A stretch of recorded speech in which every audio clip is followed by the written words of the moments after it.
The scene is bewildering, disturbing, almost impossible to comprehend. Jesus stands before Lazarus's tomb. His cheeks are wet. Tears flow from his eyes uncontrollably. His breathing is labored. His heart is broken. But here's what makes this image so unsettling. He knows exactly what's going to happen in the next few minutes. He knows he's going to shout, "Lazarus, come forth," and that his friend will walk out of that tomb. He knows that Mary and Martha's tears will turn into shouts of joy. He knows this moment of pain will transform into the most extraordinary miracle Bethany has ever witnessed. So why does he weep? Why does the Son of God, who knows the end of the story, who has the power to reverse death with a word, break down emotionally before a situation he himself is going to resolve? The answer won't just surprise you. It will forever change the way you see God. Because hidden in those tears is a truth about the divine heart that most Christians have never understood. A revelation that will transform your relationship with Him and your understanding of how God sees your own pain. Welcome to Be Closer to God channel. Today we'll discover why Jesus wept at Lazarus's death when he knew he would resurrect him. If you've ever wondered whether God really understands your pain, whether He's moved by your suffering, this message will change your perspective forever. Show your interest by giving this video a like and subscribing so you don't miss revelations that can transform your understanding of God. To understand why Jesus wept, we must first comprehend what was really happening in Bethany that day. Lazarus had died. It wasn't a sudden death. He had been sick. His sisters had sent an urgent message to Jesus. "Lord, behold, he whom you love is sick." John 11:3. But Jesus didn't rush to heal him.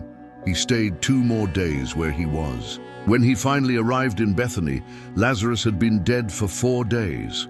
4 days. In Jewish culture, it was believed that the soul remained near the body for 3 days, waiting to return. By the 4th day, decomposition was evident. There was no longer any human hope. Martha came out to meet him with words that cut like knives. "Lord, if you had been here, my brother would not have died." John 11:21. Mary, when she arrived, fell at his feet and said exactly the same words. "Lord, if you had been here, my brother would not have died." John 11:32. Can you feel the weight of that accusation? If you had been here, and then something happened that changed everything. John 11:33 tells us, "Therefore when Jesus saw her weeping and the Jews who came with her weeping, he groaned in the spirit and was troubled." The Greek word translated as groaned is embrimaomai. It's a violent word. It means to be deeply disturbed, indignant, even furious. It's not a gentle emotion. It's a visceral shock that shakes his entire being. And then comes the shortest verse in the entire Bible, but perhaps one of the most profound. Jesus wept. John 11:35. 2 words that have puzzled theologians for 2,000 years. The first reason Jesus wept is the most fundamental. He was completely human. This isn't abstract theology, it's incarnate reality. When God became man, He didn't pretend to be human. He didn't act as if He had emotions. He genuinely experienced them. Hebrews 4:15 reminds us, "For we do not have a high priest who cannot sympathize with our weaknesses, but was in all points tempted as we are, yet without sin." Jesus experienced loss as any human being experiences it. He felt the pain of seeing a beloved friend in a tomb. He experienced the anguish of witnessing the suffering of people he loved. His divinity didn't cancel out his humanity. His omniscience didn't eliminate his capacity to feel real emotional pain. Think of it this way. When you watch a movie and know how it ends, does that prevent you from getting emotional during the sad scenes? Does knowing the ending completely eliminate your emotional response to the unfolding drama? For Jesus, it was different, of course, because he wasn't a passive spectator. He was the director of the story. But his genuine humanity allowed him to experience each moment with the complete emotional intensity that situation deserved. His tears were real because his humanity was real. The second reason Jesus wept wasn't for Lazarus, but for Mary and Martha. Observe the text carefully. Therefore, when Jesus saw her weeping, and the Jews who came with her weeping, he groaned in the spirit and was troubled. John 11:33. He didn't weep because Lazarus was dead. He wept because he saw the devastating pain of the people he loved. This reveals something extraordinary about God's heart. He grieves when we grieve, not because he can't fix the situation, but because he's genuinely moved by our suffering. It's like a father who sees his child cry over a scraped knee. The father knows the wound will heal, that the pain will pass, that in an hour the child will be running and playing again. But in that moment, the father's heart aches because his child is suffering. Jesus wept because genuine love identifies with the pain of the beloved, even when you know that pain is temporary. The Jews who were present understood immediately. John 11:36 records their reaction. Then the Jews said, "See how he loved him." They saw in those tears the evidence of Jesus' deep love for Lazarus and his family. If this message is touching your heart, if you're beginning to see a facet of God's love you may have never considered, show your commitment to this journey of discovery by giving this video a like right now. Subscribe to be closer to God if you haven't already, and share in the comments what city and country you're joining us from today. But there are deeper, more disturbing reasons why Jesus wept that day, reasons that take us to the very heart of the cosmic conflict between good and evil. Reason 3, indignation against sin and death. Remember that Greek word embrimaomai that described Jesus' reaction.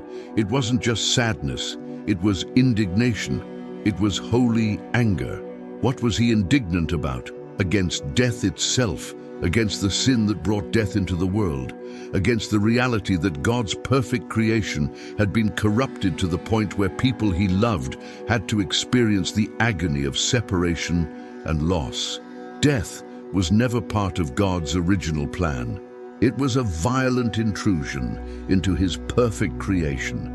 And every time Jesus faced the consequences of sin head-on, his spirit was indignant. His tears weren't just of sadness, they were of righteous anger against the enemy who had stolen, killed, and destroyed what God had declared very good. John 11:38 tells us that then Jesus, again groaning in himself, came to the tomb. That second groaning, that second wave of intense emotion, was preparation for the battle he was about to wage against death itself. The fourth reason Jesus wept was to show us what perfect love looks like in action. Love isn't just a feeling, it's a decision to completely identify with the experience of the beloved. It's the willingness to enter into their pain, even when you have the power to eliminate it immediately. Jesus could have arrived in Bethany with a smile announcing, "Don't worry, I'm going to fix this right now."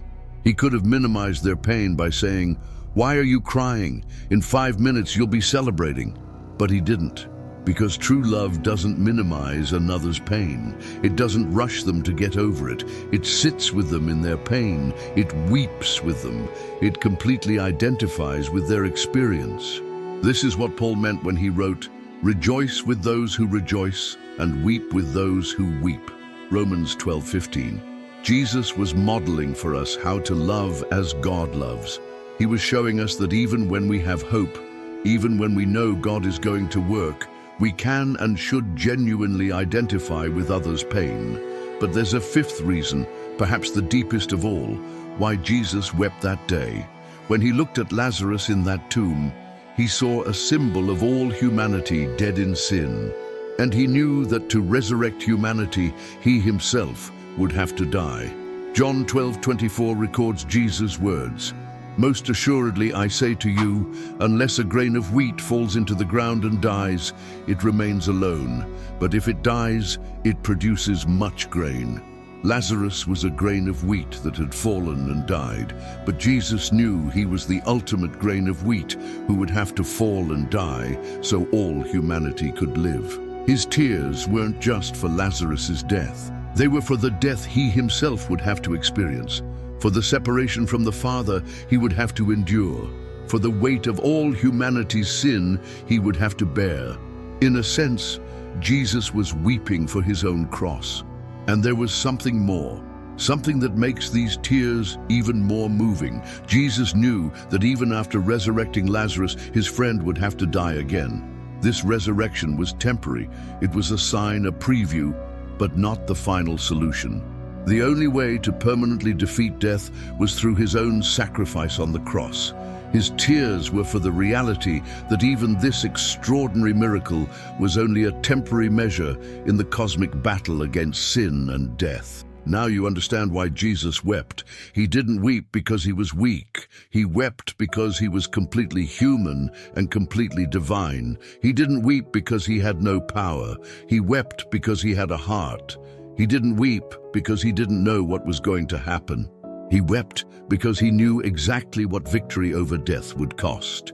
His tears reveal extraordinary truths about God's heart, that God is not indifferent to your pain. He's genuinely moved when you suffer, that God doesn't minimize your experience. He doesn't tell you get over it or it's not that bad. He sits with you in your pain, that God understands loss because he experienced it himself. He knows the cost of love because he paid the highest price. That God hates death and suffering as much as you do. His heart is indignant against everything that steals, kills, and destroys, and that God did something definitive about it. He didn't stay weeping forever. He acted. He went to the cross. He conquered death. And one day, as Revelation 21:4 promises, God will wipe away every tear from their eyes. There shall be no more death, nor sorrow, nor crying. There shall be no more pain, for the former things have passed away. Until that day, when you walk through valleys of the shadow of death, when you face losses that break your heart, when pain seems unbearable, remember this: you have a Savior who wept, who understands, who is moved by your suffering, and who has the power to transform your pain into purpose, your loss into gain, your death into life. He wept so you would know you're not alone in your pain, and he raised Lazarus so you would know death doesn't have the final word. If this message has touched your heart, if you've seen a facet of God's love that has deeply moved you, share it with someone who needs to know that God understands their pain. Thank you for joining us on this journey of discovery. If you enjoyed this content, don't forget to give it a like, subscribe, and turn on notifications so you don't miss our upcoming videos. Until next time, on Be Closer to God.